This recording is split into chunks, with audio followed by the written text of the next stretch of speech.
Hi, gang, it's Adam. And Patrick. Coming up on today's episode, we head to Disneyland Park in California to design our dream Disney days. As always, we discuss the latest Disney news, and we close out the show with some Quick D. All that and more on today's episode of Gays Do the D. To all who come to this happy place, welcome.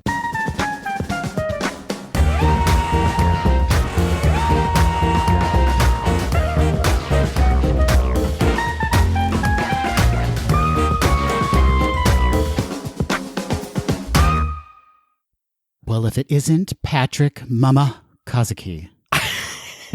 It is indeed. Adam, any dream will do, Hummel. Any single dream. A hit made popular by the musicale by Andrew Lloyd Webber. I'm talking about Joseph and the Amazing Technicolor Dreamcoat. It's true. It's absolutely true. I was almost going to say, Adam, what's your dream, Hummel? A very important line in Pretty Woman. Crucial line, Patrick. Crucial line. I just saw the musical Pretty Woman, entitled Pretty Woman, the Musical, last night. Pretty Woman, the musical, the series? Exactly that. I'll tell you what, it was so much better than I thought it was going to be, but I do have notes, so I'm just waiting for them to get back to me. You know what? I would DM some cast members and just let them know the only way they are going to learn and improve is by receiving notes from an audience member in Minneapolis. That's such a good point. I'm going to do that right now. Hold please while I send my notes to the cast of Pretty Woman, the Musical. I have to say, Patrick, I would also go into Pretty Woman, the Musical with very low expectations. Oh, believe me, we did. But then I saw the cast list and I was like, oh, these are some good Broadway actors. Adam Pascal was in it. This is a Disney podcast, by the way, in case you did not know. We do usually talk about Disney, but right now we're talking about Pretty Woman, the Musical. Adam Pascal was in it. He's fantastic. For those who don't know, he was the original Roger in Rent. And what a great voice he has. Also, to tie it back to Disney, he was in the original Broadway cast of Aida, so there we go. There we go. Welcome to GDTD, a Gays Do the D Disney podcast. We have arrived. We're back in the Disney click of things. We are indeed. Adam, how are you? It's been 2 weeks since I've seen your beautiful face. Thank you so much, and thank you for noticing the work I've had done. Just some sculpting, some fillers. You look positively carved. You know what, Patrick? I'm feeling carved. I am feeling carved. I'm doing very well. Thank you very much. You know, Patrick, I was going to say we're in the throes of winter, but in fact, we're knocking on that door of springtime, are we not? We are indeed. I believe it's going to be a balmy 32 degrees here in Minneapolis. That's very warm. Patrick, I need your prediction immediately. Do you foresee March coming in like a lion or coming in like a lamb? I believe it's going to come in like a lamb. Okay, safe prediction. Yep, absolutely. You heard what you heard. Patrick, taking that middle ground, really pleasing everyone, every single Tweedle listening. You've got something there to pick at. If anyone who's ever been in a relationship with me knows, I am hard to commit. I'm hard to commit to things. When it comes to relationships and when it comes to predicting the weather. Do you have a more concrete prediction of what the weather's going to be here in the Midwest? I do. I think much like me entering a gay bar, it's going to go in like a lion and go out like a lamb. Oh, you just leave so meek and beaten down. Exactly. Exactly that. Yep. Or shorn. Maybe that's what you mean. Completely shorn from top of my head to the tip of my toes. Oh, folks, this episode, watch out. We're just getting started. Oh, anyway, March. Here we are, folks. You know what I think of when I think of March, Patrick, is a shamrock shake. Ooh. Now, question, and this is a real question, but also kind of a funny question. Is that offensive? Is shamrock shake offensive now? How? In what way? Well, it sort of alludes to like leprechauns and appropriating St. Patrick's Day in the Irish culture. Oh my God. If that's where we are, I'm sorry. Listen. It's an honest question. I don't know. I don't know these things. I have no comment if that's where we've suddenly landed on. Oh, geez. Fair. Do you know what is offensive, though, is the amount of shamrock shakes that I will eat with French fries dipped inside of them. So delicious, Patrick. And I would prefer that you refer to it as a green mint shake from now on. An Irish American shake. That's right. I also like a hint of chocolate in my shamrock shake as well. I can't argue with that. You shouldn't. You shouldn't argue with that because you will lose that argument. I would. You know what? Before we move on, we have to congratulate not one of our Tweedles, but two of our Tweedles, and possibly their new fiancés if they're listeners too, but I have no idea. We do indeed. I'll start us off. In fact, Daniel at Daniel Hope UK is recently engaged. You may remember Daniel wrote to us many moons ago asking our silly to ask, but he did ask for our advice on how to propose to his now fiance. They were on a trip in the Disney parks and he wanted to propose there. We gave him absolute garbage for advice and he listened to none of it, thank goodness, because they are in fact engaged. I think if he had listened to us, they wouldn't be engaged today. He actually sent me a little note and there was a funny story that happened when they got engaged. Their original plan was to do it on a fireworks cruise, but as soon as they got out onto the water, fog just fully encapsulated them and they were just like, this is ruined. I'm not going to propose during this hullabaloo. And so instead they did it in front of the Tree of Life the next day. What a wonderful location. And way to read those signs, Daniel. A proposal in the fog is not the way to go. I feel like it was a sign. The world was telling them this is maybe not the moment. Wait another day. Well, congratulations, Daniel. And James is the name of his fiance, right? That is correct. Congratulations, Daniel and James. We will be looking for our invitations any day now in the mail. Can't wait for those invites. We also have to congratulate Parker, who we hear from frequently on this podcast. You can find him on Instagram at ADVParker. And his new fiance, Michael, they got engaged right in front of a little thing known as Cinderella Castle in a little thing known as the Magic Kingdom. Ever heard of it? Once or twice. Two GDTD Tweedles getting engaged in Walt Disney World around the same time. Gotta love it. Have to favor Daniel's engagement because he did ask for our advice. Parker just threw caution to the wind, did not care, and chose the unlikely location of right in front of Cinderella Castle. Parker, you can make it up to us by asking us to officiate your wedding. That's how you can apologize to us here on the podcast. Both of us, yes. What a mess of a wedding that would be. We also will come in like lions and leave like lambs. Drunk lambs, yeah.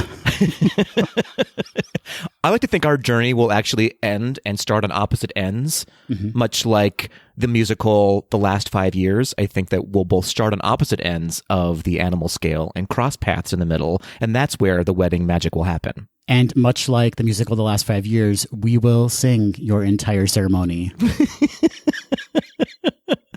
You're very welcome. You're very welcome. So congratulations to all. We're very, very excited for you, and we wish you a lifetime of happiness and love and Disney trips. We sure do. GDTD, bringing couples together. That's what we do. That was our mission statement from the jump. Patrick, let's head back to our last episode, shall we? We shall indeed. We got some feedback. You know how much we love feedback. We love reading your comments here on the podcast. If you'll remember, Tweedles, our last episode was a tea party where we talked about things that we are passionately in like with or dispassionately not so much in love with. It was a love-hate relationship kind of an episode. Boy, did my brain just explode on all of those, that word soup I just served to you. But we had quite a bit of very passionate feedback from some of our Tweedles. I'll start out with Christian, who's at Phantasmic Threads. Christian says, loved the new episode. There is not enough time in the day for me to voice my opinions on each topic mentioned. 3 laughing crying emojis. Can't wait for the next episode. We don't have to wait any longer because you're listening to it right now, Christian. You are. And I love starting with just ultra positive feedback. Should we just stop reading feedback at this point? I think it's best if we do. It goes a little downhill from here. And by downhill, I mean very passionate. Yes, Blair, who you can find on Instagram at adventures_Blair, says a couple of things about the recent episode. 1, 100% on the Disney social media. I follow people where I'm often like, what is the point of this post? Why do I even follow you? It's exhausting. Maybe I'm old, but there's so dang much going on in the world that I need some of these people to have a balance in their posts of Disney and the real world. 2, I don't think Disney is doing enough to support the LGBTQ plus BIPOC people. Just have a gay character. If people don't want to spend their money at the parks because of it, fine. Is that really going to hurt their bottom line? No. And also, they claim to be a great company to work for, but for fuck's sake, we shouldn't still be fighting for a living wage for cast members. When board members and CEOs and all the other fuckers take home more money than any cast member will ever see, then refuse to raise wages without a fight, it's fucking gross. I'm not sorry for the foul words, but sorry you have to bleep them out. 2 laughing, crying emojis. Oh, I'm laughing because I think you're editing this section today, Adam. So good luck to you. And also thank you for those comments, Blair. You know what, Blair? You were so passionate, and we appreciate your support. I will happily edit in those bleeps on your behalf. Moving on, we have Jared at JSquare3 writing in and saying, hey guys, in terms of what Disney can do better, I think we need to see Disney speak up specifically in Georgia, where they're trying to pass anti-voting rights legislation, but Disney still continues to film a lot of their specifically Marvel content in Georgia. If they want to be an ally for people who are historically disenfranchised, they need to step up and say enough is enough. We're pulling out of Georgia. Tax breaks be damned. That's such a great point, an interesting point, Jared. It is. It really is. It's a tough stance Disney has to take because I'm sure there are a lot of people associated with the films and productions in Georgia that obviously feel very passionately on the right side of history in this regard, and they rely on Disney for like their living. So it's tough to say, we'll just pull everything and then those people lose jobs possibly. It's like, how do you navigate that? Patrick, you're good at this. You navigated the Lion Lamb March. You called that. You navigated that so perfectly. You walked that fine line. How do we do it, Patrick? Give us the answer.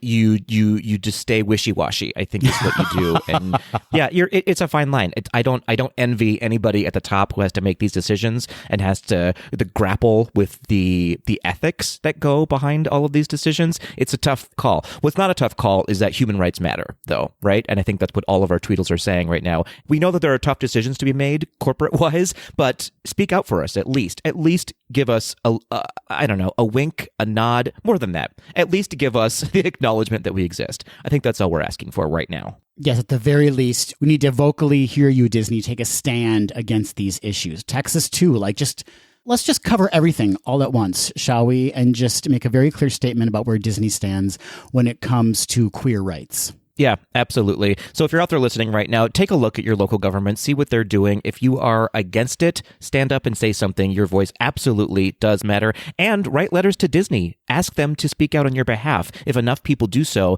they have to start listening to us at some point. Now, what's a letter, Patrick? I do say letter a lot, don't I? I never really default to write an email. It just sounds so passive, writing an email, whereas writing a letter sounds a lot more action-oriented. I don't know what it is. I like the idea of you at a desk with your quill, some tea. Yeah. Composing a beautifully written letter on parchment. That's right. And then rolling it up and pressing it with a wax seal and then giving it to a pigeon to fly and delivering it into the hands of one Robert Chapek. So if anyone out there is unclear what a letter is or how you do it, we just revealed to you how you do it. That is the only way to write a letter. That's the only way to do it. And last but not least, and most importantly, we heard from Michael, who you can find on Instagram at _Mikey Likes It. Michael says, Disneyland Paris has a new hot dog selection. Would love your take. I mean, if there is one thing we're passionate about, it is politics. And if there's two things we're passionate about, it's a hot dog selection. Don't you think, Adam? In that order, though? Ooh, that's a tough call. I think they're pretty equal. They're pretty equal. So, Michael, I'm assuming you're referring to the fact that Disneyland Paris has like a veggie dog now. Is that what we're talking about? Yeah, I'm not sure if it's for a special event or if they open a new restaurant, but they did release this new they released a post with a photo of these 4 really delicious, like foot-long hot dogs. One of them is a nachos hot dog. There's a veggie dog. There's a classic dog, and there's a cheddar dog with bacon and onion frites and ketchup and mustard. Interesting choice. You know I love a hot dog, though. Does Disneyland Paris have a cassis corner? Speaking of offensive, I don't know if they do or not.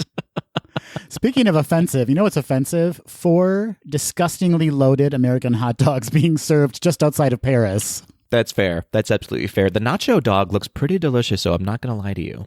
Oh, I'm going all in on them, Patrick. I, as an American, consider it my duty if I ever visit Disneyland Paris to be as disgusting as possible. That's true. When I go to a foreign country, I demand American hot dogs. That's right. That's right. Let them cater to you. That's what I've always said. Yeah, and one step further, not just a hot dog, a selection of hot dogs. That's right. If there's only one hot dog to choose from, no. You say, I need 4 or more, please. That's true for so many occasions, and especially when ordering hot dogs. You know what? Blanket statement. I'm for hot dogs in general. I love a hot dog. I love a hot dog in Disneyland Paris. I love a hot dog loaded with things. I love this. Thank you, Disneyland Paris. Yeah, I mean, no surprise. I'm fully on the same page. You know me. I want a selection of meats. That's all. Mm-hmm. Meats in your mouth. Okay. All right. Speaking of, we should move on. Adam, to This Week in Disney History. I'm just trying to get out of this as quickly as we can. Before we do, can I just say, are you able to get like a very high-class, expensive glass of champagne to go with your hot dogs? If not, they are missing a golden opportunity. I love that duality. High and low. Mix it up. Dogs and fizz. Okay. I now give you permission, Patrick, to go into This Week in Disney History. Thank you so much. Thank you so much, Adam. As per usual, we have a birthday and an event heading at you. Let's start with the birthday, shall we? 111 years ago, Adam, on March 1st, 1911, Disney legend Don DeGrady was born in New York City. DeGrady joined the Walt Disney Company in the 1930s, starting out as a layout artist. Later, he would move on to become a co-writer on many Disney movies, an interesting jump there in titles. Just a few of his credits include, as an artist, The Three Caballeros, Make Mine Music, Fun and Fancy Free, Cinderella, and Alice in Wonderland. And as a writer, he worked on Lady and the Tramp, Sleeping Beauty, Son of Flubber, Mary Poppins, and Bedknobs and Broomsticks, just to name a few. The span of that resume, it's impressive. Isn't that fantastic? And as both an artist and as a writer, I love that old heyday of Disney artists and Disney legends who were multifaceted in what they were doing. Very similar to what we do on this podcast. We are writers, we are creatives, producers. We really have our hands in every single element, don't we? We do. We do models, I would say. And just as successful as all of those classic Disney artists. Equal or greater. Moving on to our event this week in Disney history. Just 8 years ago, Adam, on March 2nd, 2014, this is interesting to me, at the 86th Annual Academy Awards, the Walt Disney Animation Studios walked away with its first ever Oscar for Best Animated Feature, a category that had been around since 2002. Adam, do you want to venture a guess as to which movie that was? Was it Up? It was not Up. That is a Pixar movie. This would be the first ever Walt Disney Animation Studios win for Best Animated Feature. First of all, the shade you threw when I guessed Up, very hurtful. It's fair, though, because when you think of Pixar, you think of Disney, and you don't think that the Walt Disney Animation Studios is separate from Disney Pixar, but it is, in fact. Was it Frozen? It was indeed the movie Frozen. Frozen won the very first Academy Award for Best Animated Feature for the Walt Disney Animation Studios specifically. Prior to that, only Disney Pixar movies had won in that category. Other Disney Animation Studio films that had been nominated prior to this win were Lilo and Stitch, Brother Bear, Bolt, The Princess and the Frog, and Wreck-It Ralph. Patrick, I have to applaud you for not bringing up Adele Dazeem with this segment. It was a real nail-biter as to whether or not I was going to announce Adele Dazeem as well. But I did not. I stood away from it. But now here we are talking about Adele Dazeem. A true moment in our world's culture that needs to be celebrated yearly, honestly, yearly, during the Academy Awards. We need to remember that moment and celebrate that wild mispronunciation by John Travolta. Poor John Travolta. Poor John Travolta. Do we feel bad for him? I mean, no one deserves to be bullied, I guess. And he got a lot of flack for that. You know, I heard that John Travolta dresses up as a leprechaun when he orders Shamrock Shakes from McDonald's. All right, now I take it back. He deserved it. He deserved every moment of that. He does. So, folks, write your letters to Disney and write your letters to John Travolta.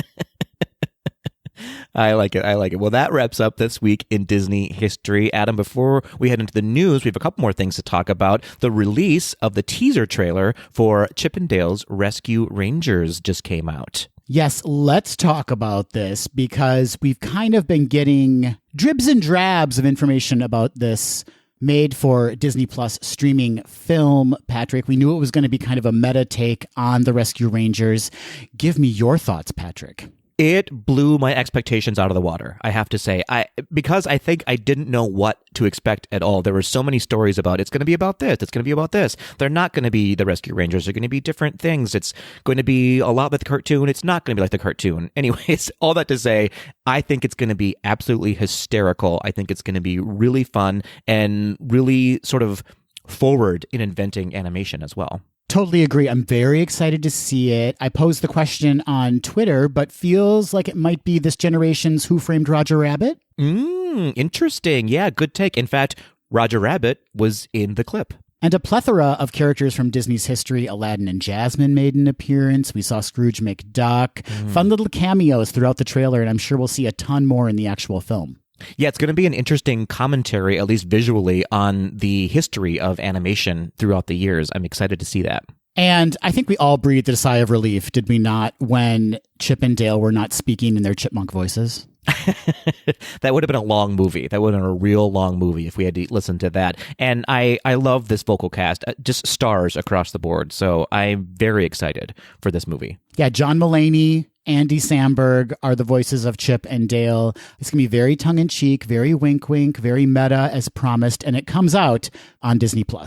Very exciting, very exciting. And Eric Bana, by the way, as Monterey Jack. Very excited about that. Oh, I didn't even know that. That sexy, sexy voice. Sexy, sexy icon, Monterey Jack. To some, absolutely. Absolutely. Very excited for that. We will absolutely give you our full review of it once it comes out. And now, with that out of the way, Patrick, I think it's time we take a little stroll into the Disney news, don't you? I love this idea. Let's be Rescue Rangers ourselves and inform the children about what's going on in the world of Disney. Is that what they did? They read the news? Yep, that's what the entire series was about, just Chip and Dale reading the newspaper. Did not get that from the trailer, Patrick. It's a new take. It's a brand new take.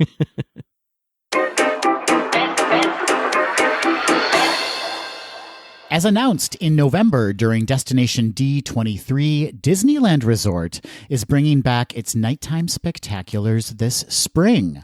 On April 22nd, 2022, the Main Street Electrical Parade and Disneyland Forever Fireworks Spectacular will return to Disneyland Park, and World of Color will return to Disney California Adventure Park. And on May 28th, 2022, Fantasmic is preparing for its return to Disneyland Park. As we previously reported, Main Street Electrical Parade will be celebrating its 50th anniversary. In honor of this milestone, the Disney Live Entertainment team will introduce an exciting, all-new Enchanted grand finale that celebrates the theme of togetherness. Inspired by both the original design of classic Main Street Electrical Parade floats and Disney legend Mary Blair's iconic art style on It's a Small World, the new grand finale brings to life more than a dozen Disney animation and Pixar stories. These stories will be interpreted in thousands of sparkling lights and an electro-synth magnetic musical sound with unique representations of beloved characters as animated dolls. Guests will experience stylized scenes from classic and contemporary favorite stories such as Encanto, The Jungle Book, Raya and the Last Last Dragon, Aladdin, Coco, Mulan, Brave, The Princess and the Frog, and more. From the Blue Fairy to a colorful, unique representation of Sleeping Beauty Castle, the grand finale of the Main Street Electrical Parade comprises 7 segments stretching 118 feet in length, making it one of the longest and grandest units in the parade's 50-year history. Main Street Electrical Parade and Disneyland Forever will be available for a limited time at Disneyland Park. When Disneyland Forever Fireworks Spectacular returns on April 22nd, it will run weekends only, Friday through Sunday. Mickey's Mix Magic will present its high-energy projections-only show during the week, Monday through Thursday, until late spring. At that time, Disneyland Forever Fireworks will then run nightly in the summer. World of Color and Fantasmic will return to their regular schedule upon reopening. Very exciting, Patrick.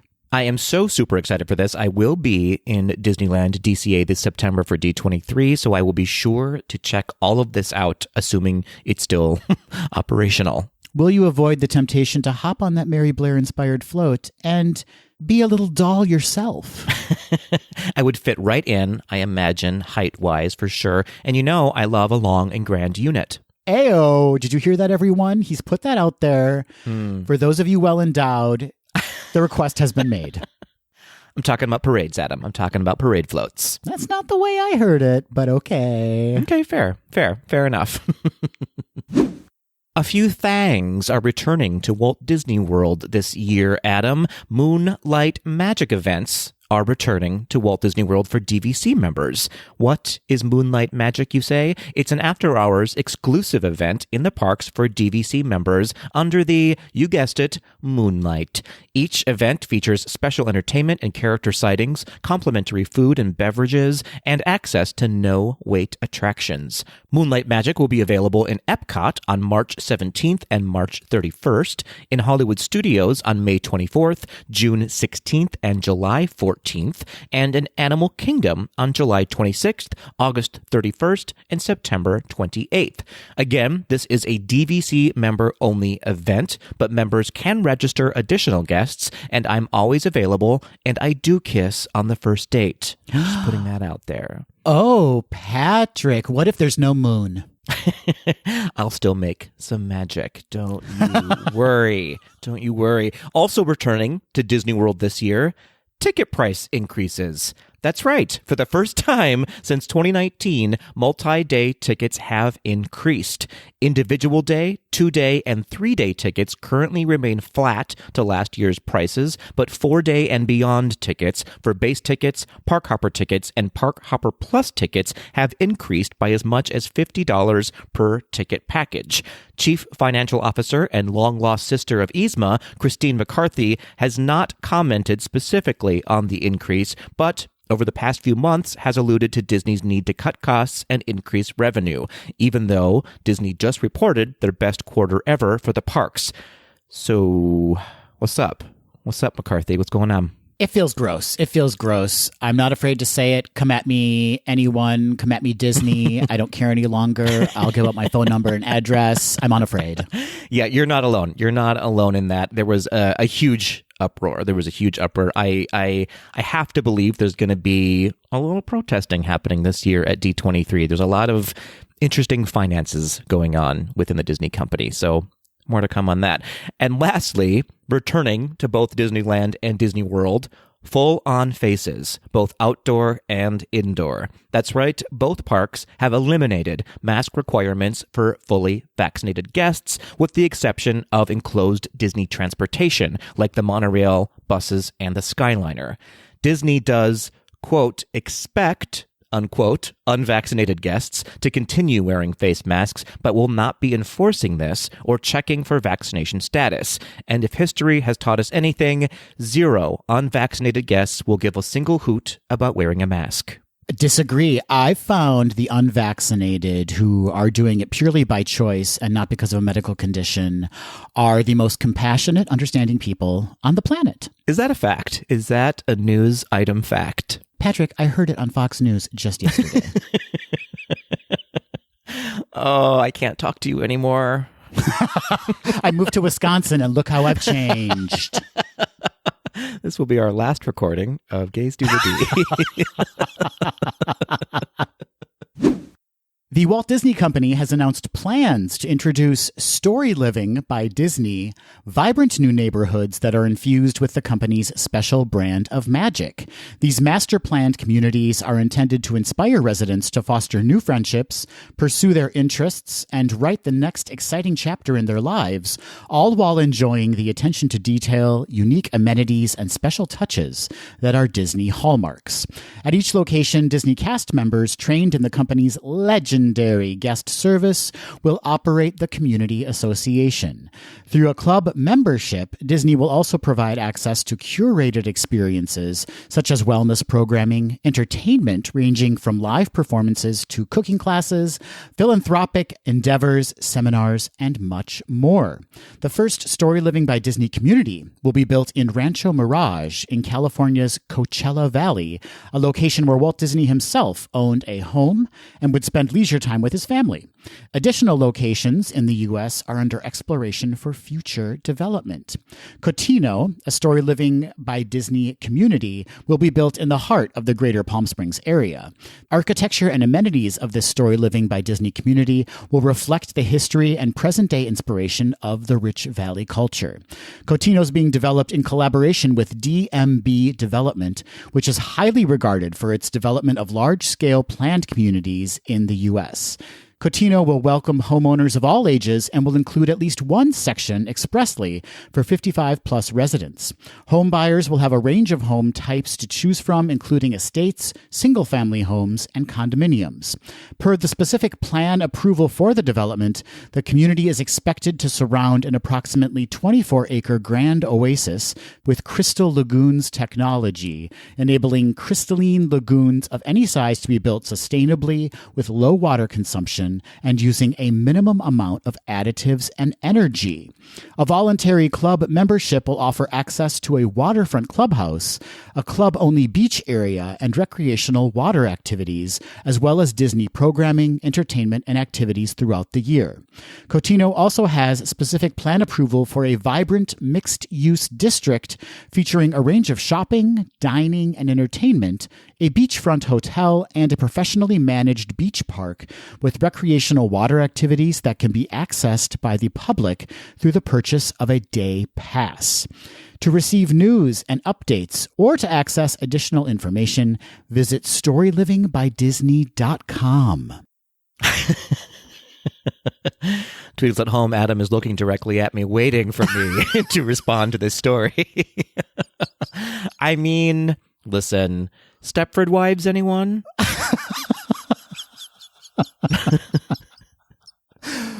In true Disney fashion, I love how they're like, here's the community, here's the add-ons, which include day passes. Yeah, right. Come look at the people who live here. Look at all these animals who are paying to live in a Disney community. I don't know. Listen, I'm sure it's going to be beautiful, and it's going to be, an amazing investment if you are lucky enough to be among the 1% who can afford to live here. But my goodness, it's a lot. That's a lot. It is a lot. I wonder if the pandemic had in any way kind of pushed this project forward. Like maybe they were considering it. And then when people were spending more time at home, they were like, now is the time for Story Living by Disney. Yeah. You know, when two grown gay men who have dedicated 3 years of their lives to a Disney-only podcast are questioning this, they've gone a little too far. There is one element of this that I love. Yes, one part of this that really stands out, and that's the 55 plus section. Like, yeah. If anyone who has older parents, and I'm sure many of you out there have that, have had the experience of trying to transition them to a more care-based life as they reach the third act of their lives, it can be incredibly difficult. And if there's special needs involved, it's even harder. So I think Disney should really lean into this and kind of disrupt senior living in a way to give people a much more comfortable experience than what's currently out there.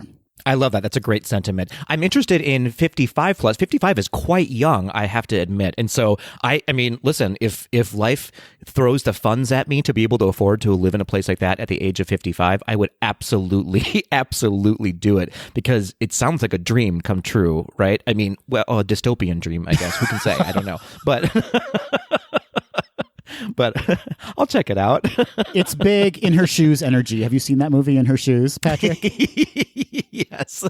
It's a retirement community for active seniors, PK. I like this. But again, I am interested in 55 plus. Like that seems like a really young age to be living in a facility like that. Gays who are into daddies, you have your new Mecca. I mean, that's what I was thinking about when I said I would move there. So.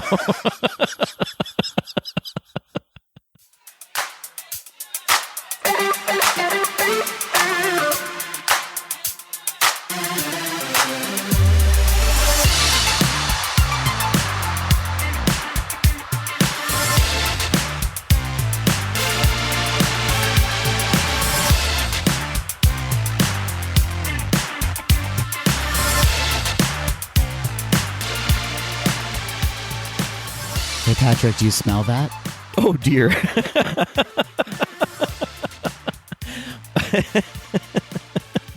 What a way to start out.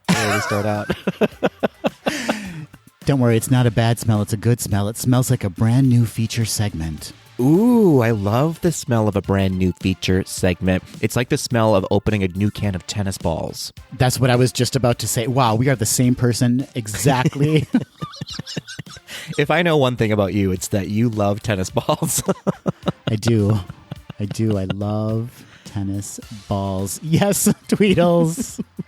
We are premiering a brand new feature segment. You know, everyone out there, some of you, many of you have reached out to us not only through the podcast, but through our social media to ask us questions specific to Disney parks. When it may be your first time visiting a Disney park, you say, hey, GDTD, can you give me any recommendations for things to do when I'm visiting, let's say, Disneyland? And the answer is no, we cannot give you recommendations. Proprietary information. We do not share that information, but we thought, you know what? Today we're going to be nice, and we're going to not only be sharing recommendations, but also our dreams.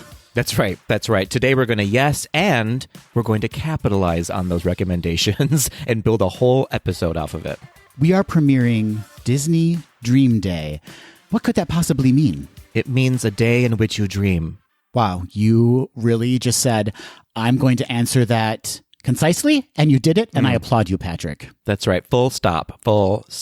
If you want me to elaborate, here, I shall do that now. We are going to take you to a Disney park, a location somewhere in the world in a Disney park, and lay out for you a dream day within that park. We're not going to get super expansive and lofty. We're going to give you specific outlines of what an interesting day could look like in a Disney park for us. That's right. We've established, I guess you'd call it an agenda, and we're going to kind of limit ourselves into choosing only a certain amount of attractions, only a certain amount of dining, basically anything we could experience within one given day in a Disney park. And we're starting with the OG, Walt's original park. I'm talking about Disneyland in California. I love this. I love this idea for a couple of reasons. We rarely talk about Disneyland here on the podcast. We are often more Disney World centered, I would say. I think it's just because we happen to visit that park more often, but we do have love for Disneyland. We've both been there. In fact, I will be there, as I said earlier on in the episode, this September for D23, which is back live in person this year. And we are no way experts in Disneyland. We know that we have so many listeners who go frequently. They go all the time and love it.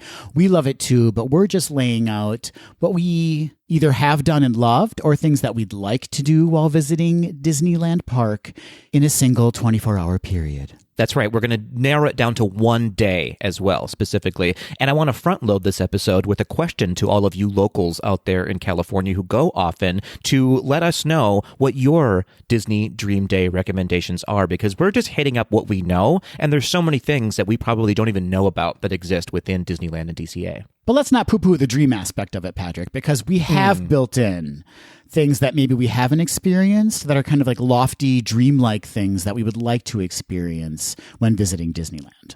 We sure have. We sure have. I don't know if lofty is the word I would use, but just things I haven't done yet. And that's a lot. It's a lot of things I haven't done yet. I may have some lofty items, okay? Fair. I'm excited to hear about it. Well, let's open up the gates. Patrick, let us in. Tell the guards to open up the gates. Let us in. We demand it. We're starting our day off in Disneyland with our first agenda item, our first decision we have to make, Patrick.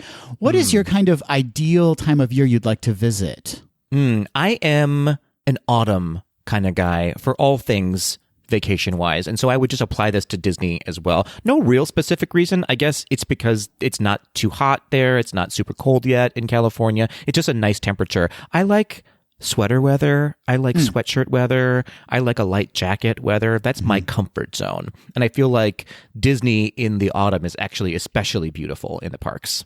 And you have been to Disneyland in the autumn. I have indeed, and I had a wonderful time, and it was indeed my comfort zone. And I feel exactly the same way, Patrick. I would choose to visit in the fall. I love an autumnal Halloween overlay to a Disney park, and Disneyland really does it well. They really do. They really do. They really lean into the purples during the autumn time in the Disneyland parks. I also love that Halloween tree they have in Frontierland, that beautiful glittering lit up orange and purpley colors. Yeah, you're right. The autumnal palette in a Disney park is really on point. I agree. In any Disney park, but I think Disneyland specifically does it correct. Now, I will say Christmas also intrigues me. Here's what I'll say, though. I have not been to a Disney park during full-on Christmas season, right? And I do love the Christmas holiday season. I feel like it might be a little overwhelming for me, though. Frosting on top of frosting? Maybe. But I just love Disney, I think, so much when I'm at a Disney park. And I feel like, and this is, come at me if you want to, but I feel like throwing so much holiday on top of it, and I'm talking about specifically Christmas overlay, kind of takes away from the Disney of it for me. I totally get that. And I actually felt that way prior to visiting Walt Disney World my first time in the autumn, because I'd only been in the summer. And so it was very like level one Disney when it comes to like decor. It was just like the very basic Disney experience, which sounds ridiculous to say, but there wasn't any kind of like overlay or like decor on top of the very kind of classic Disney look. Yeah. But I was surprised when I went during the Halloween season to Walt Disney World how much I enjoyed the extra special touches. And then a few years later, I went during Christmas to Walt Disney World, and I had a wonderful time, and I really appreciated the extraness of it all. But I have not experienced Disneyland at Christmas, so I'm just curious. But overall, to go back to my original choice, I'm still sticking with fall Halloween time in Disneyland. I love it. We've decided we have to move on. No more discussions around that gay decision, that gay-cision. Okay, so now when you decide, Patrick, who are you going with for the day? Are you going with your partner? Are you going with family members, friends? Are you going alone? Do you have a lover who you have not revealed yet to the world that you're taking with you to Disneyland? I do indeed. All of those apply to me, so it's hard to decide which one I would do. You know me, though. You've traveled with me to Disney. I don't usually, I'm going to say this in the best way possible. I don't usually care who I'm with. I have a good time matching the personality of whoever I'm with and go and just I don't know. I have a good time regardless, I guess is what I'm trying to say. I think if I had a preference right here, right now, it would be a mix of like a couple of friends, my partner, Dan, if you're listening. Yes, you can come with this time if you want to. But he actually rarely goes with me on a Disney trip, which is fine because he is not as enthusiastic about Disney as me. So I think my perfect mix would just be anyone who is enthusiastic about being in a Disney park. Did not mention me by name. I'm okay with it. That was intentional. That was very intentional. And then I would be specific about the size of the group would be maybe like no more than 6 people total. I think anything beyond 6 people gets a little overwhelming and hard to navigate personalities within a park. I agree. It takes a very special group when you go larger, right, to kind of navigate a Disney day, or very special people within that group who are maybe more willing to just kind of go with the flow and allow whatever strikes your fancy to happen. You certainly don't want a larger group of like all type A's. That would be a nightmare. It would be. Do you have a preference then of like who you're with on this magical dream Disney day? Chris Hemsworth. Perfect. I love this. Now, is this a secret affair or just someone you're going to walk behind? It's not a secret affair. We are very open about our love and affection for each other. Okay, so you will be there together. You won't just be following him around a park without his knowledge. What are you saying? What are you trying to imply, Patrick? I'm just trying to get to the bottom of things, Adam. It's a hard-hitting episode today. I'm trying to get the dirt on what's really going on. Well, let me tell you, I have been to the bottom of things, and we are very much in love. Oh, boy. Okay, great. Chris Hemsworth it is. We love a day in Disneyland. Well, I guess this is a good segue into our next question. Where are you waking up, Adam? I'm waking up in Chris Hemsworth's arms, Patrick. Great. In the Disneyland Dream Suite. Lofty. Okay, I like this. Listen, it's your dream day. I mean, he played Thor, right? He did. That is a fact. That is one fact that you have given today. I feel like Disneyland owes him a stay or two in the Dream Suite, and so I've decided to wake up in the Dream Suite in New Orleans Square, enrobed in Chris Hemsworth's arms. What a great start. What a great start to the day. Listen, if we're getting a little bit more real, though, I do love the Disneyland Hotel. I have stayed there, and there's just something... I don't know if it's the history behind it, even though it's been renovated multiple times since, but there's just something really special about staying at the Disneyland Hotel. Now, I realize the Grand Californian is like the next level of hotel, but there's just something about that Disneyland Hotel. I just love it. Mm-hmm. Yeah, I agree with you. I agree with you as well. I also selected the Disneyland Hotel. Perhaps I'll start my day in Chris Evans's arms, and so we can both wake up in the arm. It'll be our Christmas season that we're going for. I love this idea for us, although you've already set your group, so we cannot change once we've made these commitments. That's fair. I can't edit that out, can I? Okay, so, well, that would just be, I will be dreaming of that as I wake up in the Disneyland Hotel in Chris Evans' arms and charms, you know? Yeah, but in actuality, it's going to be Dan. Yeah. I made my choice. All right. Well, okay. But yeah, the Disneyland Hotel, also I've never stayed there. I don't know that I can afford to stay there, but it is so beautiful. The history behind it, it feels like of the Disney properties that are in the Disneyland area, this is the one that matches me the best, I feel like. This is the one that I would feel the most comfortable in. And like I said, the history behind it would just be so... You could spend a full day in the Disneyland Hotel. And I'm here to tell you, Patrick, you can afford to stay there. Oh, thank you so much. Thank you so much. After how many donations from our Tweedles? You know what? We don't need them. We don't need you, Tweedles. You can do it without their funds, Patrick. That's true. I do have an OnlyFans, so I'll just use that. Oh. It's actually OnlyFan. It's just one person. Talk about story living by Disney. All right, Patrick, that takes us to our next choice we have to make, breakfast. Now, you are not a breakfast person in real life, are you? You don't normally go for breakfast in the morning? You know, I am not usually hungry in the morning, I think is the answer to that. I generally force feed myself breakfast in the morning just so I eat something. That's good. Get that metabolism started and gag the entire time you're doing it. That's exactly. I mean, that's a real look into my life for sure. That's an absolute truth. But I will say I do love breakfast food though. So when I'm in a Disney park, I do opt to go for breakfasts. And just where, Patrick, during our Disney Dream Day in Disneyland, are you going to have breakfast? Well, I'm going to go to a place that we've already been before, Adam, but I loved it so much. And we're already waking up in the Disneyland Hotel. So I'm going to go ahead and grab a seat at Goofy's Kitchen. Of course you are. So many options. So many options. Goofy and the gang are all there. It's such a good time. It's such a fun experience. I will be found at the children's buffet though, because that's where the good stuff is. Everybody skip the adult buffet, go right to that children's buffet and get those Mickey-shaped waffles, get some of those eggs, maybe get some macaroni and cheese. Who can say? It's your day. And I will also have a mimosa in hand as well.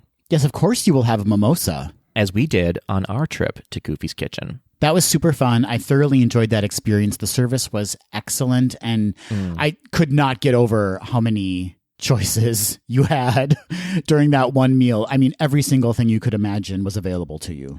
And it was all delicious, too. It wasn't just sort of, I mean, it was mass-produced for sure, but it tasted really good, and it was just a fun atmosphere. It's a great way to start your day as well, to sort of ease into the Disney of it all at Goofy's Kitchen. Get a little buzzed with Goofy. Get hammered with Goofy at Goofy's Kitchen, and then tramp your way over to Disneyland. He's had so many mimosas. You think that it's easy running a kitchen? It's not easy. It's a madhouse. It's a madhouse for sure. Adam, where are you enjoying your breakfast before you start your Disney day? No surprise to any of our Tweedles who are longtime listeners, I'm going to start at Carnation Cafe on Main Street, USA. Shocking. This is the first time I've ever heard you mention this. What is this again? Tell me all about it. I know. It's repetitive and boring, but I truly love that experience. And it is fantastic food, great service, and excellent people watching as the folks walk up Main Street to their first experience for the day. Now, where is this actually specifically located when you get into Disneyland? It's about halfway down Main Street. So if you're walking toward Sleeping Beauty Castle, it's about halfway down on the left-hand side. Okay, got it. And there's a cute little courtyard outside that you can sit in and enjoy the beautiful sunny Californian weather and have a very large Mickey waffle if that's your bag, or you can have a wonderful omelet or chilaquiles. So, I mean, they just have so many delicious options at Carnation Cafe. I like it. This is you living your best life. Also, and I've said this before too, there's something to be said about taking that moment before you start what could be a hectic day of just kind of taking a breath and giving yourself some nourishment, which sounds funny to say, but it's true. And just taking that moment to relax during a Disney park experience. Yeah, you gotta fuel the body and the soul, Adam. That's right. And on top of that, I happen to know that Chris Hemsworth really loves to start his day at Carnation Cafe. It's a well-known fact, that's for sure.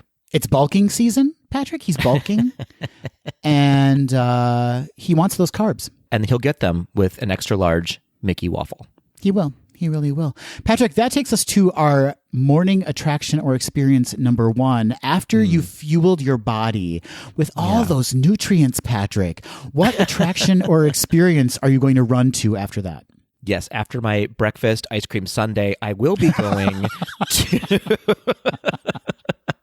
I mean, what am I going to do? Lie to you? I'm not going to lie to you. It's going to be breakfast ice cream sundae. I'm going to start my day with a sensible attraction, Adam. Nothing too crazy, something classic, and something I can't do in Walt Disney World. I'm heading on over to Mr. Toad's Wild Ride with one J. Thaddeus Toad, Esquire. What an excellent suggestion. Thank you so much. This ride, I love this ride. I think it's bonkers. I think it's fun. It's, as I said, unique to Disneyland. It's just a great way to start your day. You know me, I love classic Disney. That's where my heart lives. And so this is the perfect way to start my day, I think. There's really something so special about Fantasyland in the morning in Disneyland. Agreed. Fantasyland and Disneyland in and of itself is where it's at. I mean, I think they beat Disney World's Fantasyland by a lot, just to a pulp. They beat it to a pulp. Magic Kingdom's Fantasyland found dead in a ditch. Yes. It's true. What about you? What do you start in your day with? What are you hopping on first? I am also heading to an attraction I cannot experience in Walt Disney World, Patrick. But not because it's not in Walt Disney World. It's because my back will give out if I ride it in Walt Disney World. Immediately after breakfast, I'm running over to Space Mountain. Ooh, bold choice. I like to ride Space Mountain with a full tummy, and I'm not joking. Like, I need food in my stomach. If I'm empty stomached when riding Space Mountain, that is when I start to feel nauseated. Now, I'm empty stomached after riding Space Mountain for a very different reason. For those who have never experienced Space Mountain in Disneyland, it is a 2-seater, so you're seated next to someone, and the track is much more smooth, which makes it a much more enjoyable experience for moi. Yeah, it is a lovely ride. It's great. It's fun. It is just as thrilling as the Disney World Space Mountain and just a lot smoother. So I don't know if I could say I like it better or not. I like them both for very different reasons, but I do enjoy this attraction. Totally get that. I know a lot of people, Matthew, in fact, my partner Matthew, loves the Walt Disney World version and he loves the Disneyland version equally. Yeah, they're great. They're great. Good choice. Good choice. We started our days fairly similarly and then fully went on different tracks for our first attraction, but I like that. We both get a bit of an adrenaline rush, though. Yours is a wild ride with Thaddeus J. Toad, and mine is a wild ride in space with Elon Musk.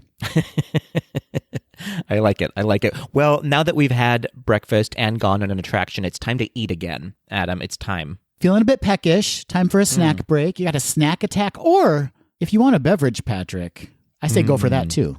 A morning beer is what I enjoy. A morning beer is what I endear. You know?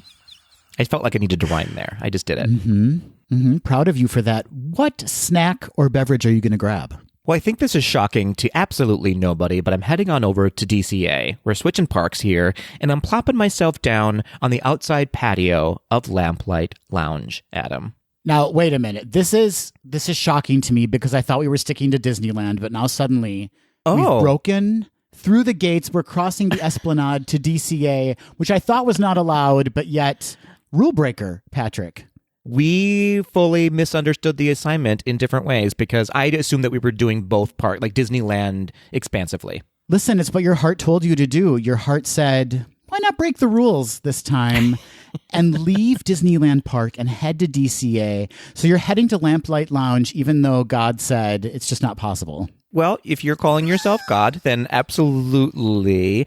And I don't see it as breaking the rules so much as the rules were not laid out specifically as such. So, Tweedles out there, I'll leave you to decide. Do you believe Adam or do you believe me? I think we know what the answer is. Adam, I'm going over to Lamplight Lounge and ordering the lobster nachos for my mid-morning snack, and maybe a sensible local IPA, very likely the Blood Orange, the California Blood Orange IPA that they have on tap there. You know, citrus, Patrick, wards off scurvy. I learned that somewhere.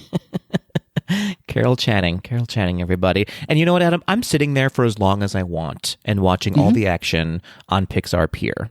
Fantastic. Great people watching. Great little spot to take a break after your wild ride with Mr. Toad. Very wild indeed. So I built up a hunger for those lobster nachos and I'm sharing them with nobody. Good for you, Dan, just looking at you, feeling wayfish and he's so hungry. He wants just one nacho, but you're like, no, and you slap his hand back. He can have something, but he can't have my nachos. He can't have them. It's nice of you to give him free will at all, honestly. Like, that's your fair. Nachos are yours. He can order something else off the menu. That's right. I'm very generous that way. Now, Adam, you've decided to limit yourself to only Disneyland. Who can say why? So where are you going for a snack within Disneyland? Yes, staying in Disneyland, as indicated in the show notes. I'm not afraid to post them. I'm going to have a churro, Patrick. A churro. Now, you are a churro person, whereas I am not so much a churro person. I was not a churro person. I know this is going to sound very basic of me. I was not a churro person until I visited Disneyland, and I found their churros very pleasing, and I just like a classic churro. I mean, it's just basically like a cinnamon toast crunch situation on a stick, you know, delicious. Fair enough. Yeah, I mean, I don't dislike them. It's just not my go-to item, but I enjoy you living your best life with a churro. You have your breakfast sugar, and then you have your snack sugar, Patrick. Yeah, that's a fair point. I like it. I like what you're doing here. All right, we are disgustingly full at this point because we've had a giant meal and a snack and beverages on top of that. Patrick, where is your next attraction, and what are you experiencing? So my next experience, and this, if we were to go there right now, is truly me dreaming because it does not exist right now, but I'm taking in a matinee, Adam, and I'm going to go back and see Mickey and the Magical Map. I love that show so very much. I truly hope of all the things that they can bring back, that they bring back this show. You're not wrong, Patrick. It is an absolute treat, featuring live singing and fantastic dancing. It's so phenomenal. It is, for my money, one of the best stage shows I have ever seen in a Disney park with, like, as you said, the amazing live singing. The costumes are beautiful. The dancing's amazing. The special effects are top notch. It's just a phenomenal show. And I like taking in a show in the afternoon after I've eaten something. I just want to settle down and do something light. That's very smart of you. I, on the other hand, although it does involve sitting down, so I'm going to pat myself on the back for that. I have chosen for my second attraction or experience of the day, I'm going to ride Pirates of the Caribbean. What a great decision. I love Pirates of the Caribbean, and I love it there in Disneyland. Really any time of day, right? But there's something really fun about saying farewell to a sunshiny California day and entering that dark, mysterious world of pirates. Yeah. What a weird phrase. But yeah, I like that. I like that juxtaposition of knowing that it's glorious outside, and yet I'm choosing to go inside watery caves filled with pirate remains. Well, yeah, speaking of, I mean, who doesn't want to be in the same room as an actual human skull? You know who doesn't? Chris Hemsworth. Fun fact, Patrick, he's actually a little bit afraid of human remains. And so he just kind of nudges against me ever so close. Like I'm his protector. Can you imagine me being this hulking man's protector? And yet here we are riding pirates and he's just a little bit scared. No, I can't imagine that, Adam. But I will for your sake here on the episode. It is a Disney dream day after all, Patrick. Just let me have this dream. Dream big, my friend. All right. Time for lunch. It feels like there's a lot of food going on in this Disney dream day, but that's what we've chosen to do. Patrick, where are you going to be lunching? I am going to have a sensible lunch, Adam. I'm going to head back down Main Street, I believe is where it is, to the Jolly Holiday and have just a sensible sandwich and maybe an afternoon coffee, if you will. This is a great choice. First of all, fiber. Also, coffee, getting you caffeinated for the afternoon. That's right. An iced coffee, whether or not it's decaf or caffeinated, who can say? I do enjoy an iced coffee with lunch. Or maybe an iced tea. Who knows? It's my Disney dream day. I'll do what I want. Maybe I'll get both. I'll throw caution to the wind and get an iced coffee and an iced tea and a sandwich at the Jolly Holiday. Patrick, I know I said this is our dream day, but you've gone a bit too far now. That's a bit too far. That's what I do. That's what I offer. That's what I bring to the table here at Gaze to the D, just pushing the envelope. Do you foresee yourself walking out of the Jolly Holiday without stopping for one of those delicious raspberry macaroon? I don't see myself doing that. I'm, of course, getting a snack while I'm there. I mean, I'm going to add that to, I'm going to call it a dessert, a lunch dessert with my lunch. I'm not breaking the rules. I'm also getting a snack with my lunch, and I'm eating it on the patio of the Jolly Holiday. So great. Great vantage point for any parades that you may experience. And that's an add-on bonus. I haven't selected that as something I'm putting on my agenda for the day, but if one happens, then one happens. You never know when a parade might pop up. You never, ever know. It's Disney magic. Where are you heading for lunch, Adam? Again, being an absolute basic B, I'm heading into Adventureland, and I'm going to grab some skewers and a tiger tail from the Bengal barbecue. I thought that you might.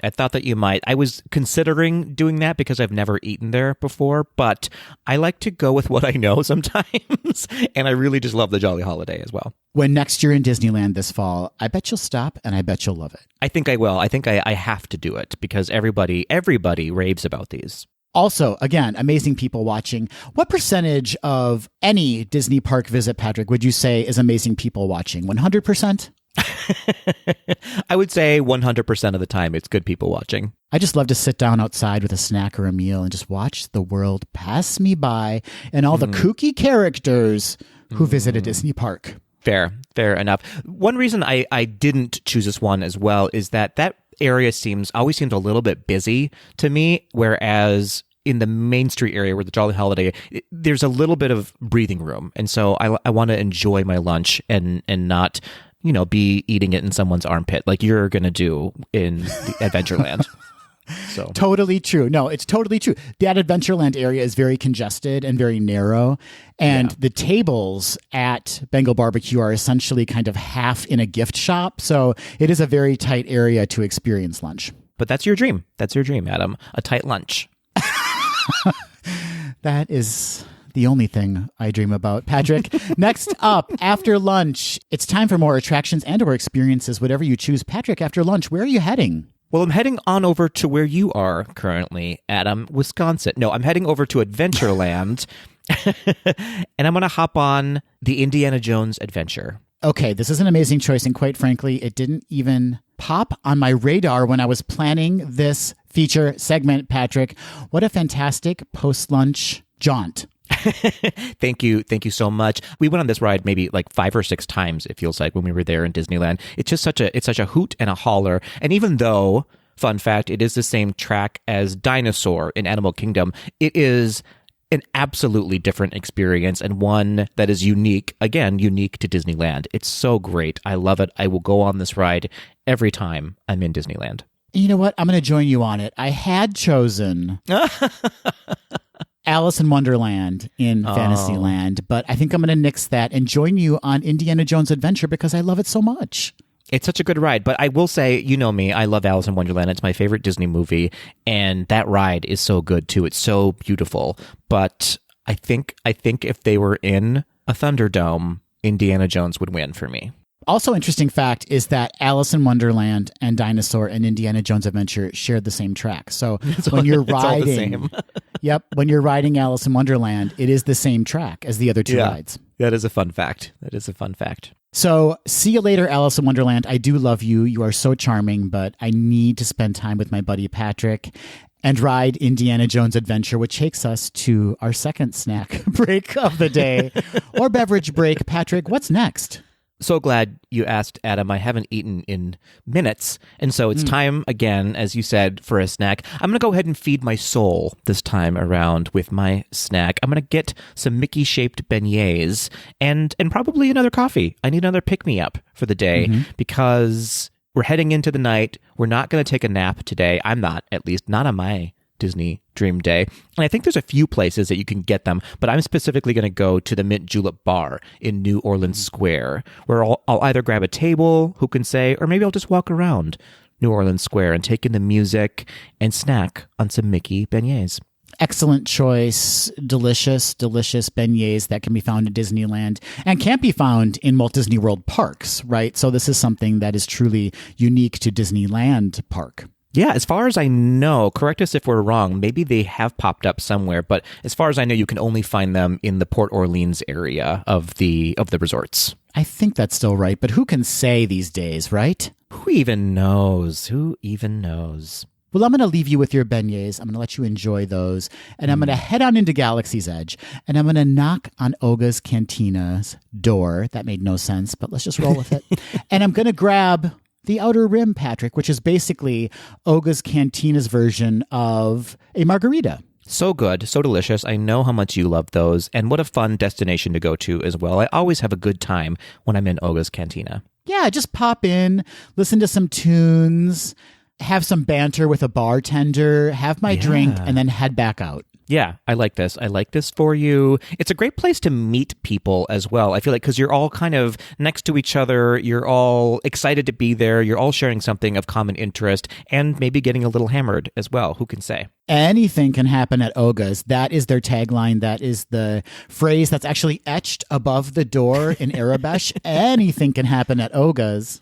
I like it. It's always Friday in Oga's.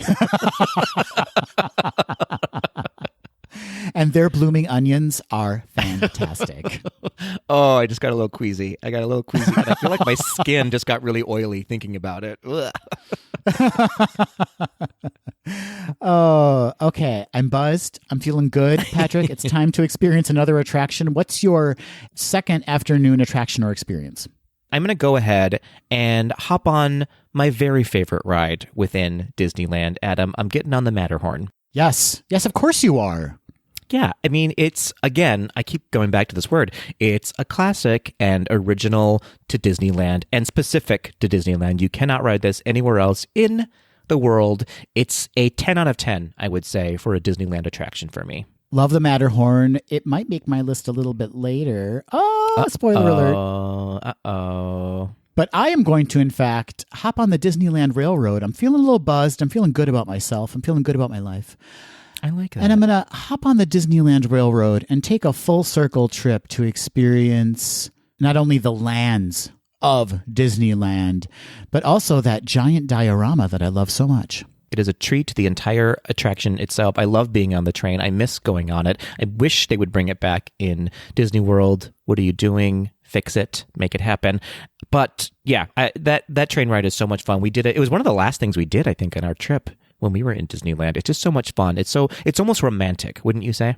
Well, we were holding hands and looking longingly into each other's eyes. We were holding hands and singing love songs to each other. But, that may have had something to do with it. Who can say? What happens in Disneyland stays in Disneyland, you know? Not anymore. We just talked about it. Oh. What happens in Disneyland then gets talked about on your Disney podcast.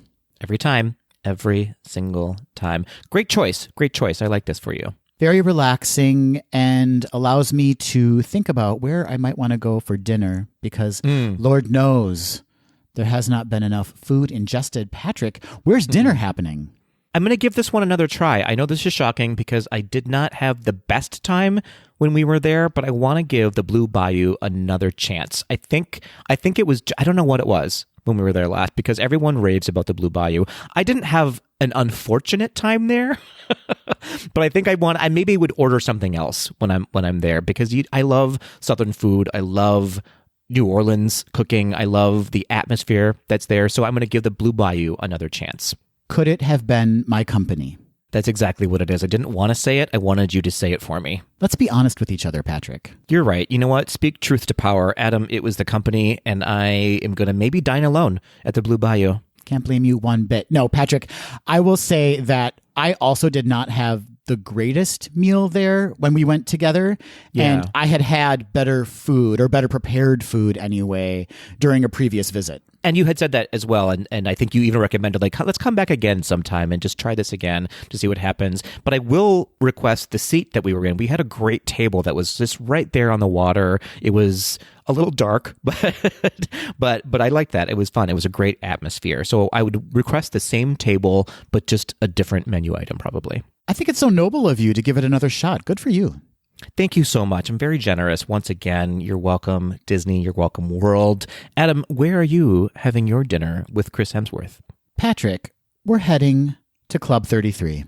Oh, I mean, listen, it's a dream day. I like it. You know what? Well done. Kudos to you. I'm certain they would allow me in, and I'm even more certain that they would allow Chris Hemsworth in. I was certain that even on my dream day, they still wouldn't let me in. So I didn't put it on my list, but I will live vicariously through the photos that you'll take. You can come with us. Do you want to come with us? Oh, thank you. So generous. Yes, I will go with you. They allow tank tops, right? And short shorts? Tank tops, short shorts, no shoes, flip-flops. A thong sandal. That's all I'm going to wear. I don't like that phrase. Sorry, a thong and a sandal. That's all I'm going to wear. Thank you for clarifying. I appreciate it. You're very welcome. I have never been to Club 33 in Disneyland.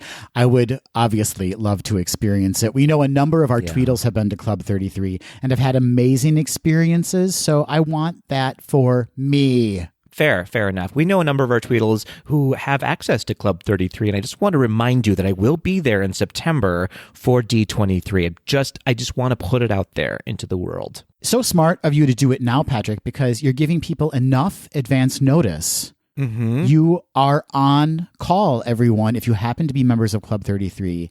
Here is Patrick standing before you. He's just a boy standing in front of a girl, another boy, anyone really, and asking to be let into Club 33. Yeah, I also want to remind you that I do kiss on the first date, so it's a sure thing. It's going to happen, whether you like it or not. It's happening. Oh, you'll like it. You'll like it. Ooh, I love that confidence. Thank you. Thank you so much. No, great choice. I love this. You took the assignment and you ran with it. I like it. All right, so we've wined, we've dined. Patrick, smart of us, both of us, to choose locations that serve alcohol. We're so clever in that way. So that means it's time for our evening attractions and experiences. We're doing 2 attractions or experiences back to back. Patrick, what are you doing for your evening attractions or experiences? Thank you for asking. I'm heading on over to Fantasyland again, specifically to the Alice in Wonderland section of the park. And I'm hopping on those teacups, Adam. I'm going to get on those teacups. So beautiful when they're lit up at night. It is a stunning area of the park at night specifically. Totally agree. Absolutely beautiful. So charming. Feels like you are in an animated Disney movie. It's just so colorful and vibrant and kinetic. Like the energy in that area is palpable. I really love it. It's my happy place right there, specifically at night in the Alice in Wonderland section of the park. And as you all know, the teacups are one of my favorite, if not my favorite attraction. Great choice. And then what's your second attraction or experience? Oh, we're giving both of them at the same time. I thought I'd mix things up. How do you feel about that? I like it. I like this. I'm ending my attractions portion of the day on the carousel in Disneyland Park. What a classic way to end. We rode the carousel only in the daytime, though, so I want to experience it at night because I'm sure it's even more beautiful. I am pushing whoever is on the horse that Julie Andrews once rode, pushing them fully off that horse and plopping myself down on it and experiencing that at night in Disneyland. That's just as you should do in that experience. It should be about you and what you want. Absolutely. I'm just going to say, I saw it first. Get off, little girl, and I will push her off of the carousel so I can have a perfect evening. Despite that, Patrick, you have really chosen a very romantic way to end your day when it comes to attractions. Like it's just a beautiful spin on the teacups and then a beautiful ride on the carousel. Well, I'm a lover, Adam. I'm a lover. You're ending your day in a pastoral way. It's beautiful. That's where horses roam, right? That's what you're calling me a horse? I would never. I'm a wild stallion. I'll take that title and run with it. Moving on to your last two attractions. Before you can respond, Adam, what are you riding last in your Disneyland Dream Day? Okay, first up, I know this will floor everyone. Haunted Mansion. Gonna go into the manse. Don't have time to say the full title of it. I see that. I didn't even think of this. I didn't even think of it, and I'm ashamed of myself. Well done. Well done, you. No need to be ashamed. Listen, I've said on this podcast, I do prefer the Walt Disney World, Magic Kingdom, Haunted Mansion, but there is something very special about going to the original Haunted Mansion and having that experience. And there's something really great about the queue being outside the mansion at night after dinner, kind of creepy, spooky, and then hopping on that classic attraction. I like it. I like this. I like this. I have not gone on the Haunted Mansion in Disneyland when it is just the Haunted Mansion. I've only seen the overlay with Nightmare Before Christmas. So I would like to at some point experience the OG Haunted Mansion in Disneyland. It just occurred to me too, we chose fall, so it would be the Haunted Holiday overlay. So I would in fact be experiencing that, but I'll take it. Why not? Maybe that's why I didn't select it for my Disney Dream Day. Absolutely. You inherently knew that it would be the Nightmare Before Christmas overlay, and you were like, not for me again. The real answer is I totally forgot that it existed. And then for my second evening attraction or experience, I'm going to hop on the Matterhorn bobsleds, Patrick, because, and correct me if I'm wrong, I don't think we rode this in the evening when we went, or did we? Great question. I feel like we may have. We rode it around 150 times, I think. So it escapes me, though, whether or not we did it at night. Don't recall. Could be because I was concussed after riding it, but that's okay. I would like to experience it again, and I would like to experience it when it's dark outside because I love that indoor-outdoor element. Yeah, absolutely. I love the Expedition Everest ride at night the best. I think it is the only way to ride it. I mean, I love that ride day or night, but at night is when it is absolutely amazing. So I imagine the Matterhorn is the same, probably just a little bit scarier, a little bit more, I don't know, spooky, a little bit more thrilling at night. Yeah, so I want that experience for myself. I deserve it. So I'm wrapping up my day with Matterhorn bobsleds at night. And Patrick, that leaves us with one more experience, a spectacular selection we have to make. What are you choosing? How are you going to end your day in the park? What nighttime spectacular or parade are you choosing? Or are you just going to grab a drink and leave? I'm not going to grab a drink and leave. I am going to very likely, because I miss it so in both parks, I'm going to go ahead and grab a seat for Fantasmic. Hopefully, I've gotten the dinner package with my Blue Bayou dinner experience and getting a good seat for Fantasmic. I really do. I mean, you turned me onto this and you said it was much better in Disneyland than in Disney World. And I laughed in your face and said, there's no way. And then I went and saw it in Disneyland, and it is. It is absolutely spectacular in Disneyland. And I think it's a must do while you're there. May I ask, even with Main Street Electrical Parade coming back, are you choosing Fantasmic over that? I am indeed. I'll say it here. I'll say it proud. I'll say it loud. I don't love the Main Street Electrical Parade. It's not my favorite. Preach, Patrick, preach. I appreciate it. I'll say that. As I said before many times, I am a classic Disney guy. I really love that. And it is very classic Disney. It is just so dated to me. And I mean, they are enhancing it and making it a little bit better. But there's just something about it that kind of gives me a headache when I watch the Electrical Parade. I don't know what it is. I understand the nostalgic lure of it. People who experienced it when they were kids and like now want to see it as adults with their kids, maybe. I totally get that aspect of it. I have attractions and experiences in Disney parks that I feel that way about. And some people are like, I don't get it or I don't like it. But Main Street Electrical Parade to me is just not it. Yeah, I mean, again, as we both said, we can appreciate it. It's not like a bummer of a parade. It's just not my favorite thing. It's not. It does not exist on my list of favorite things with Disney. Well, I will join you at Fantasmic, Patrick. And you know what? Aww. Since I invited you to join me and Chris Hemsworth at Club 33, you are welcome to return to the balcony at Club 33 and watch Fantasmic with us from there. Fantastic. I didn't know that was a thing. It is a thing, Patrick. Did you know, by the way, in the Disneyland Dream Suite, there is a button that kids can push so that they think they started Fantasmic? Like, I don't know how they get cued to push it, but like there's a button that the children who are staying in the suite, which by the way, that's a whole like way to spoil your kid thing. But anyway, there's a button they can push where like if they push it at the right moment, it seems like they started Fantasmic. That feels gross to me. I don't like that. It feels, I'm not into it. That feels way too privileged to me. Oh, yeah. Yeah. I don't like those kids who get to do that. And I mean, that is coming from a full place of jealousy. That's it. That's all that is. It's nothing more than jealousy. I'll admit it. Oh my God. What a day we've had, Patrick. We've had such the day. We've had such the day and a good time talking about it too. What a great conversation we've had. Yes, some of it was very aspirational, but a lot of it was just things that we've experienced and really loved doing while we made our visit to Disneyland Resort. That's true. Interestingly enough, I did not add to my list going on the Mark Twain riverboat because I don't think I can step foot on that again because of our amazing experience last time we were there being captains or pilots of that boat. I love that we just talked about our hatred for kids that might be able to push the button in the Disneyland Dream Suite. And then we're like, we were pilots of the riverboat. That's what made me think of it, too. I was like, you know what? We got to be in the, whatever it's called, in the captain's quarter of the Mark Twain riverboat. And it was a magical experience. So we've already had a dream day within Disney. Now we're just being ostentatious about it, Adam. Well, I want more. You and Ariel. You and me. And me. And what do you want, Tweedles? We want to hear from you.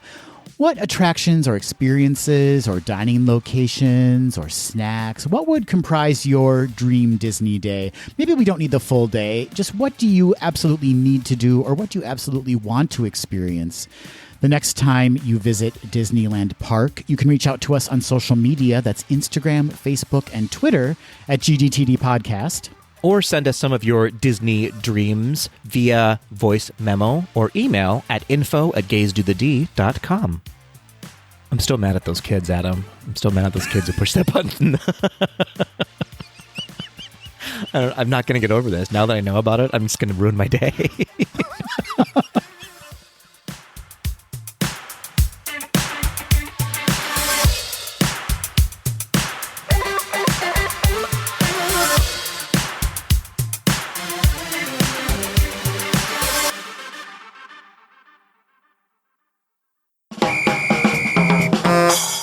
Hey, Adam. Hey. Hey, Patrick. We have made it out of our dreams and into our reality that is Quick D.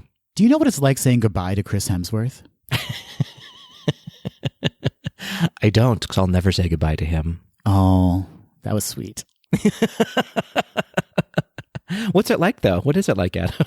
He gets very emotional. He's so obsessed with me. I'll say it. He has an obsession with me. Yeah. He cries a little bit, just enough where it's like, you know what? You really are moved by the fact that we are parting ways. He tries to hide it, though, and that makes it even tougher to watch. You know, he's trying to like be very stoic, but he can't do it.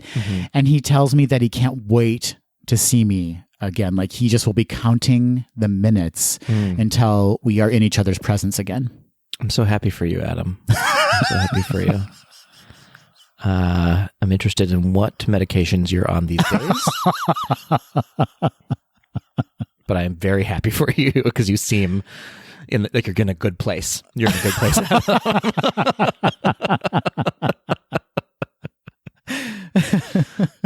Oh, dear. Oh, dear.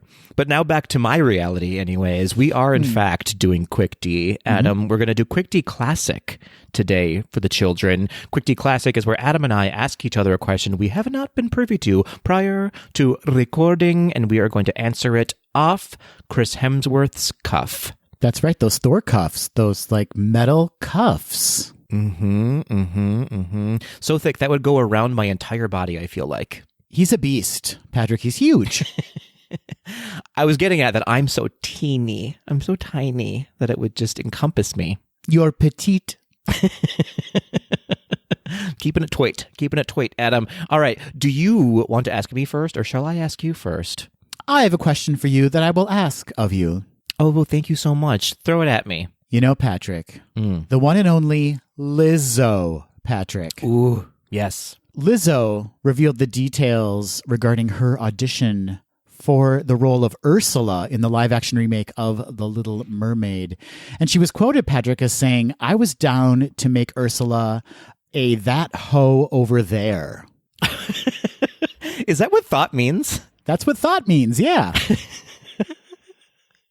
I don't know how I feel about that, but it's probably good. I think I feel good about it. And that's what I learned today. I learned what a thought is. So yes, Lizzo auditioned for the role of Ursula. We all know that Melissa McCarthy landed the role. But Patrick, what I need to know from you is who else auditioned for the role of Ursula in the live action remake of The Little Mermaid? So many people auditioned for the role of Ursula. Julia Roberts was up there. Interesting. You'd think Julia Roberts more of a Morgana for The Little Mermaid too, but no? No, she gave full Ursula. She was like, "Eat the fish, bitch." That was her line that she used. What a great way to recycle a line from a completely different movie. Yep. That's what she did. It was great. They loved it. She was up for it. Did not take it though. She decided to take Valentine's Day Part 2 instead. She's going to film that instead of The Little Mermaid. It would be fun to see Julia Roberts in a full fat suit though. I think we've done that. Remember America's Sweethearts? Oh, God. You're right. Don't bring up that movie, though. Oh, God, what a mess. We've been down that path. Speaking of America's Sweethearts, Catherine Zeta-Jones also auditioned for the role of Ursula in The Little Mermaid. Oh, okay. So Oscar-winning, musical, proven, could play the role. I can see it. That's right.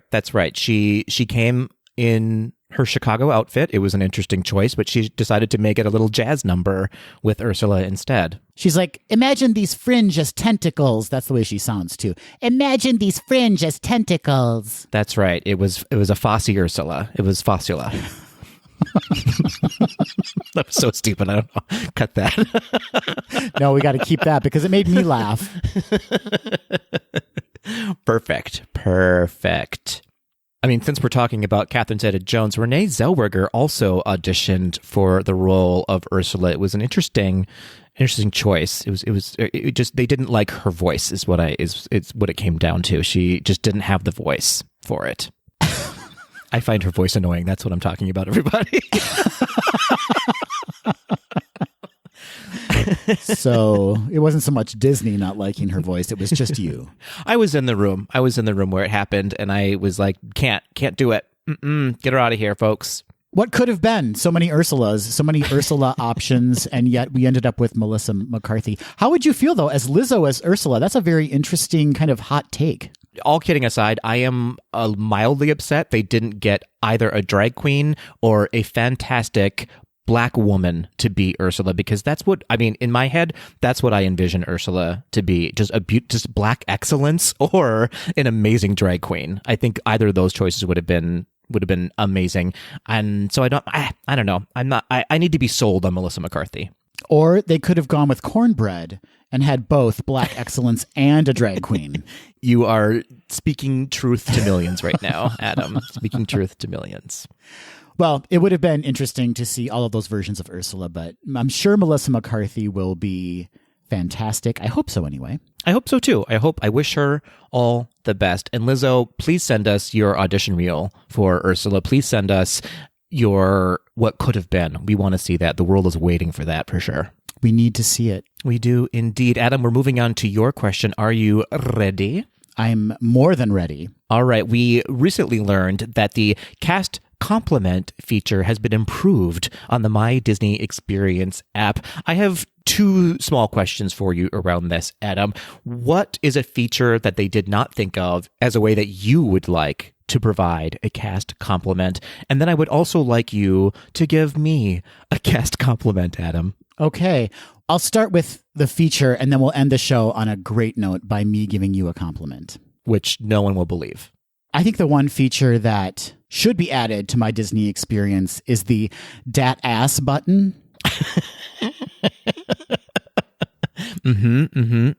Yep. A lot of times when you're walking around a Disney park, you encounter a cast member who has a great ass. And I think it deserves to be celebrated. And I think one way we could do that is by having a button called Dat Ass that we can tap on the app. Just tap the app, and then that cast member is notified. And, it just gives them a little lift to their day. Yeah. There were quite a few gentlemen at Via Napoli that I wanted to tap that app a lot, And more app tapping should be encouraged in Disney parks. So I would encourage Disney to explore that addition to My Disney Experience, because truly a great ass improves our Disney experience, does it not? It does indeed. It improves my day, that's for sure. And my cast member compliment for you, Patrick, is you do such a good job at trying every single episode.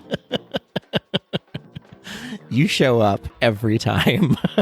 I'm proud of you, buddy. You really make an effort, and it's showing how hard you're working. Effort's a strong word I would use for me. I don't know if that's...